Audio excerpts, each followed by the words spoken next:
In today's video, I'm going to teach you how to pay traffic ticket online in Minnesota State 2026.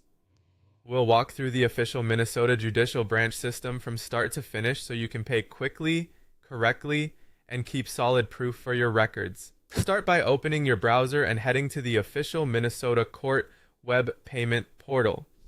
If you're not sure you're on the right page, you can also search for the Minnesota Judicial Branch Pay Fines and Citations page and follow the link from there. Using the official site helps you avoid third-party fees or scams. Before you try to pay, give your ticket some time to show up. Minnesota courts recommend waiting about 7 to 10 days after you receive the citation.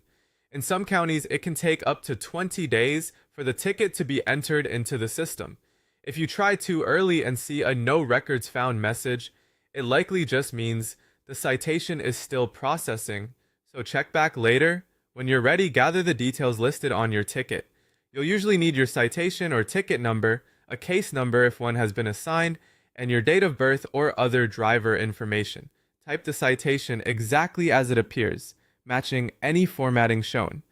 Small differences can prevent the system from finding your record. Once the system locates your case, take a moment to review everything on the screen. You should see the violation information, the fine amount, any additional fees, and a clear indication that the citation is eligible for online payment. Read these details carefully to confirm you're paying the correct ticket.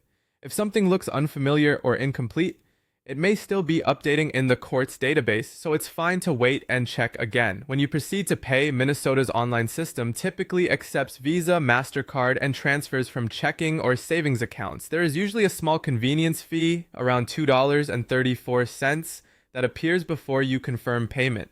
Make sure your billing information matches what your card issuer or bank has on file to avoid declines, and verify the final total before you submit. After your payment is processed, you'll see a confirmation page. Save this immediately. Take a screenshot, download, or print the page and keep any receipt email you receive. Store your confirmation with the ticket number and payment date so you can find it later if you need proof for insurance or court inquiries. That's it. Visit the official portal, wait for the ticket to appear, enter your details carefully, review the case, complete payment, and save your confirmation. Follow these steps and you'll be all set.